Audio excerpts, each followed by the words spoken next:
What's up, y'all? This your girl J Renee with Prison Ride Radio. I hope that you're doing well. This afternoon, we got a brother that's been here before. Okay, brother Shaka Shakur. He's back in the building. He's going to talk to us about the Peoples Tribunal that'll be coming up in October, and just some other stuff that's going on with him. You know what's going on with this system. You know how we do. He's a well thought provoking brother, so we should definitely anticipate this one. So let's jump right into it. All right, what's up, bro? How you doing? I'm good today. That's trying good. to put that work in. You're always doing the work. You know, you and somebody I was actually talking to yesterday brought you up, and the brother Kwame Shakur. You know what I mean, about Prison Lives Matter. They brought y'all up and say you was the one that put them on to a lot of things that they couldn't see. So you've been doing the work, and it's good to see that you're keeping it up. For those that don't know you, this will be their first introduction. Tell them a little bit about yourself and where you from. I would introduce myself. I'm Shaka Shakur, African political prisoner, originally from Gary, Indiana. I'm in domestic exile in the state of Virginia, or the Commonwealth as they call it. I'm at Beaumont Correctional Center in Beaumont, Virginia. This is, I guess, outside of Powhatan. And one of the things I want to talk about is we're having a Peoples Tribunal in October 7th. That's being organized by prison rights and prison reform groups and various revolutionary organizations that's trying to bring some attention to the systemic conditions throughout the system, as well as push for some changes or reforms within the prison justice system in terms of various laws and calling for an oversight committee and other things. So let me just get the initial information out first. The People's Tribunal is going to be held on October 7th. It's going to be at the Greater Richmond Convention Center. That's at 403 North 3rd Street. There's an article that's coming out the next week or two from this newspaper called The Defender. It's out of Richmond, Virginia. You can go on their website as well. I'll give you that before I leave.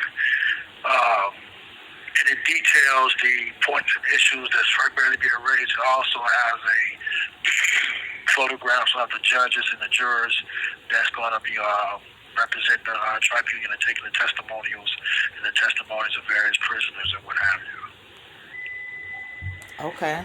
So you said that's going to be happening in October? Yeah, that's going to be October 7th at the Greater Richmond Convention Center. All right. So explain how that goes like hand in hand with everything that you've been doing when it comes to getting prisoners' rights and stuff like that, even with your own self included.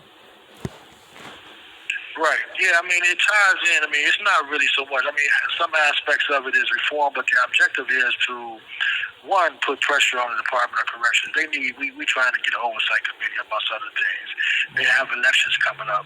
We're trying to get these politicians to make political prison reform and prison rights issues as a part of their political campaigns and a part of their political platforms, to come out publicly and announce that they support reform in terms of the parole board, for example, in terms of dealing with pardons and parole and so forth. They have a lot of issues out here pertaining to that.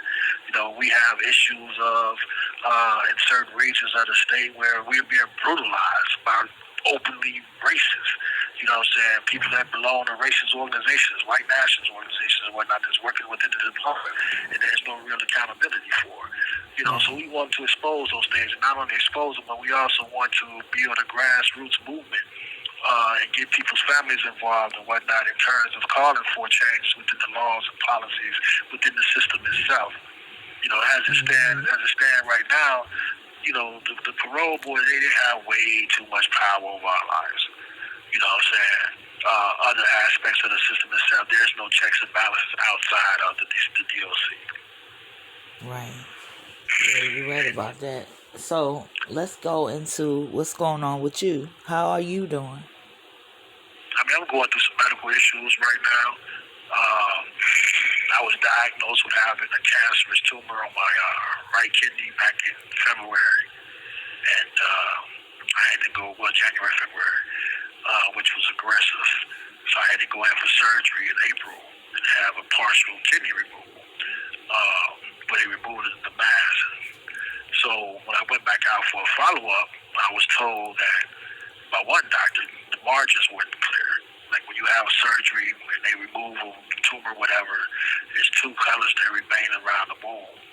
One indicates that there are no longer any cancer cells, and then there's another color that indicates there is cancer cells. Well, I had the color that indicates there is cancer cells. So she explained to me the possible treatments that they were offered, which would probably be chemo or immunotreatment or immunotherapy.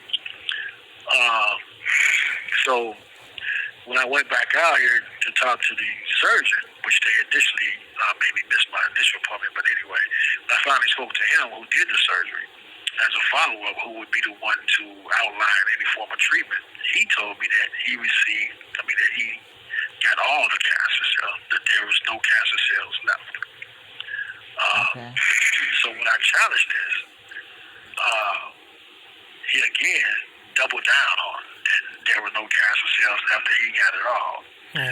So after this, I managed to get a hold of the pathology report, the surgical pathology report. The surgical pathology report clearly states that the margins were not clean, that cancer cells are still present. The surgeon told me he would see me in a year as a follow-up. It was just lucky enough with some type of scheduling conflict or what have you. I was scheduled for an MRI, which I went out for a couple of days ago for a full-up kidney scan and abdominal scan, what have you. But here's the issue with that. When I goes out here to VCU Medical in Richmond, the technician brought up saying, well, the doctor ordered for your liver to be scanned, and I don't understand why they're focusing on your liver when I'm looking at your chart and all your issues is dealing with your kidneys. So I'm like, what? So I'm like, nobody said anything to me about any type of liver issue. He said, well, so let me go call your doctor. He go call the doctor. He come back. He don't elaborate. He said, well, I'm going to do both kidneys. I'm going to scan the kidneys, and within that, we'll scan some parts of your liver as well. So now I'm wondering, is there some issues that you didn't tell me about? Right. Understandably so. It definitely seems like they playing around with your health care in the most dangerous of ways. Go ahead. Yeah, because we can't even, we have a very good nurse practitioner here. I mean, she's still in touch with her humanity, so she don't have a problem with recommending you to see specialists, sending you out for the test that you need to get, et cetera, et cetera, et cetera. And I don't run into that many within the system, but she is the exception. And she hasn't even been able to get a second opinion or get a response from the medical director in regards to this discrepancy. And even she said herself, she said, I've never seen this before. And I don't understand how one department is saying this and another department is saying that, and I can't get any type of clarification. And they wouldn't even allow her to speak to the surgeon himself, the doctor. Do you think that this is something that's purposeful? Of course. I mean, I think that, anybody that knows anything about cancer and operations, usually the procedure, even when you have the operation, they do some form of chemo, radiation, or something else treatment to make sure they got everything. So now we're trying to get the name or the contact information of the medical director, which we haven't been able to find either online or get it from the department or what have you. He's supposed to be the head medical director for this region, Dr. Singer Reddy. So if anybody out there that's listening can help us find this man's contact information or email, we would appreciate it. Dr. Singer Reddy, SINGAREDDY. He's the regional medical director for the Virginia Department of Corrections. Say it one more time. Spell it out for him. Dr. Singareddy, SINGAREDDY. Regional medical director. Okay. For the Virginia Department of Corrections. All right. So what else is going on with you, bro? Well, I'm still fighting that lawsuit out of the Southwestern District, with Roanoke. And I was attacked and jumped on by the guards up there while they was hurling racial epithets upon my arrival into the facility while I was chained up, shackled, and what have you, leaving lifelong scars. Still fighting that, but I slacked off a little bit because some of the defendants hired their own personal attorneys. So I'm fighting 2 attorneys plus the attorney general. And we at a certain stage now, and I haven't been giving it as much attention as I should because I've been dealing with other stuff, the medical issue, which threw me for a loop. Same day I found out about my cancer, my father passed.